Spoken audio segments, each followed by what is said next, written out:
Hello বন্ধুরা, সিমি কিচেনে সবাইকে নমস্কার জানাই। দেখো বাবা আজকে বাজার থেকে নিয়ে আসছে মটন, খাসির মাংস নিয়ে আসছে। তোমাদের দাদা ভাই বেছে ধুয়ে দেবে, আমি মশলাটা জোগাড় করে নেব। দেখো তেলও নিয়ে আসছে, আজকে মটন রান্না করব। তোমরা ভিডিওটা সম্পূর্ণ দেখতে থাকো। তোমাদের দাদা ভাই মাংসটা বেছে ধুয়ে নিচ্ছে, আমি এখানে সমস্ত জোগাড় করে নিচ্ছি। এখানে আলু কেটে নিচ্ছি, পেঁয়াজ, রসুন, আমাদের বাড়ির রসুন গাছালা।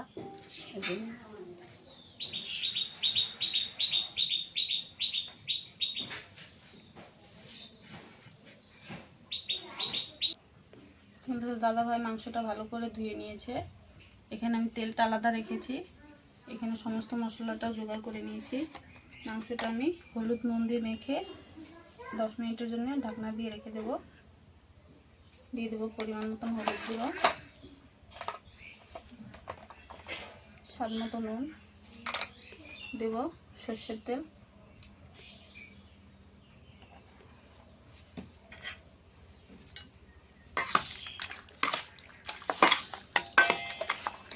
দিয়ে দেবো একটু লঙ্কার গুঁড়ো,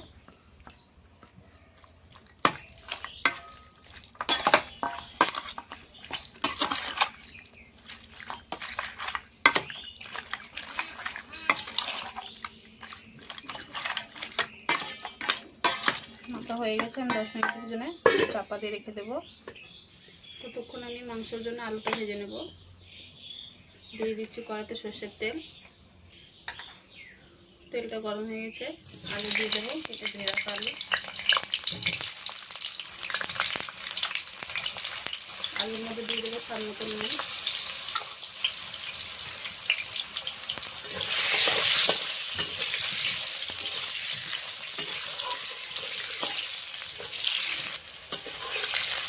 আজকে খাসির মাংসটা আমি রান্না করবো হিং দিয়ে, হিং ফোড়ন দিয়ে রান্না করবো।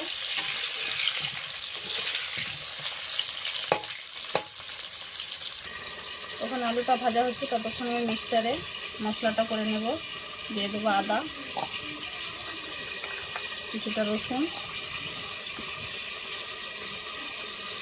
জিরে,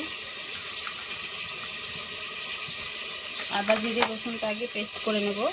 দিয়ে দেবো পরিমাণ মতন জল।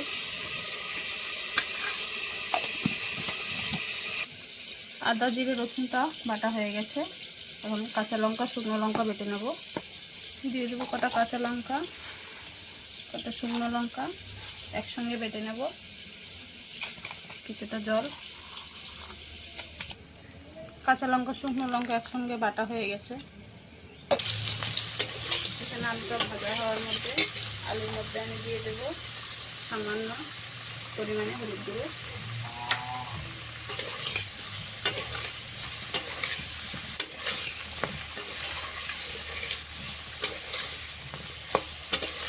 আলুটা দেখো ভালো করে ভেজে নিয়েছি, লাল লাল করে নামিয়ে নেব।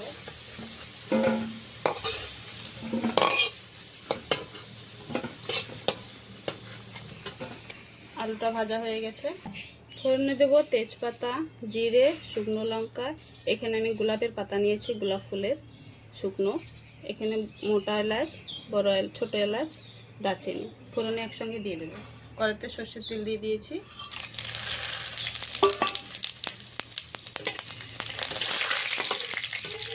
আজকে গোলাপ ফুলের পাপড়ি দিয়ে মাংসটা রান্না হচ্ছে। দিয়ে দেবো হিং,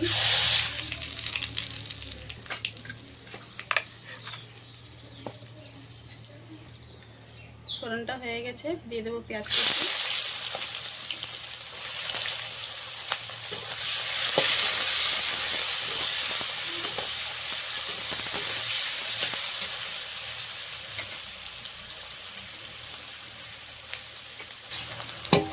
পেঁয়াজটা হালকা করে ভেজে নিয়েছি। এখন কটা গোটা রসুন দেবো, ছিলে রাখা রসুন দেবো।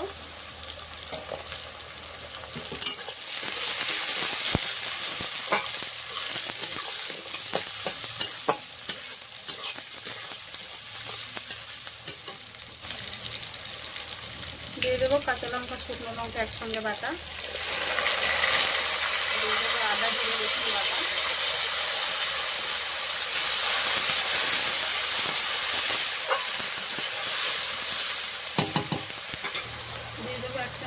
গুঁড়ো, 1 চামচ লঙ্কা গুঁড়ো। আমি মাংসটা নুন দিয়ে মেখে রেখেছিলাম, এই জন্য সামান্য একটু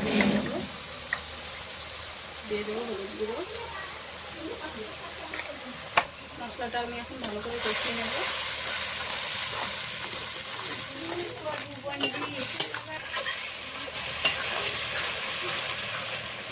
মশলাটা কষানো হলে মাংসটা খেতে ভালো হয়। মশলাটা ভালো করে কষিয়ে নেব। মশলাটা কষানো হয়ে গেছে, দেখো তেল ছেড়ে দিয়েছে, মশলাটা কড়া ছেড়ে আলাদা হয়ে গেছে। নুন হলুদ মেখে রাখা মাংসটা দিয়ে দেবো, খাসির মাংসটা দিয়ে দেবো। এখানে খাসির মাংসের তেল আছে, তেলটা আমি পরে দেবো ঝোলের উপরে। মাংসটা এখন ভালো করে কষিয়ে নেব।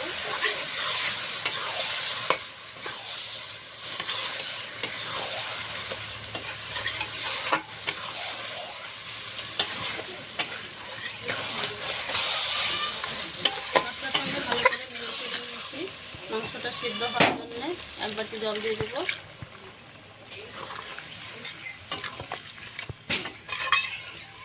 এই জল দিয়ে মাংসটা সিদ্ধ হয়ে যাবে, কষানো হয়ে যাবে।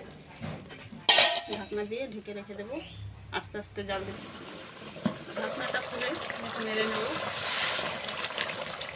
এই জলে কষানো হয়ে যাবে মাংসটা।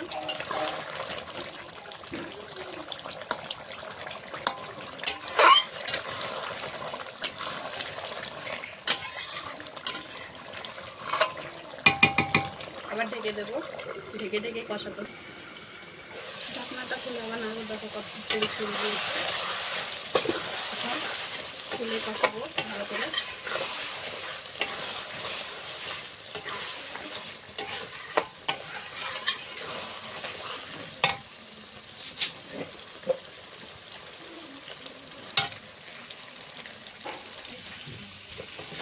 দেখো কষানো হয়ে গেছে, ফুলটুক হয়ে গেছে। এখন আলু দিয়ে দেবো। আলুটা দিয়ে নেড়ে চেড়ে জল দিয়ে দেবো।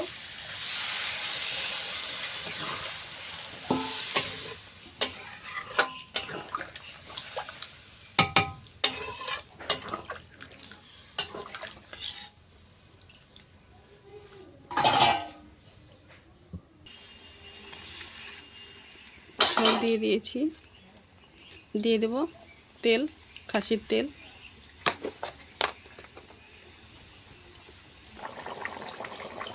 ঝোলটা ভালোভাবে ফুটে উঠেছে, দেখো তেলটা পরে দিয়েছি, গলে গেছে। দেখো তেল।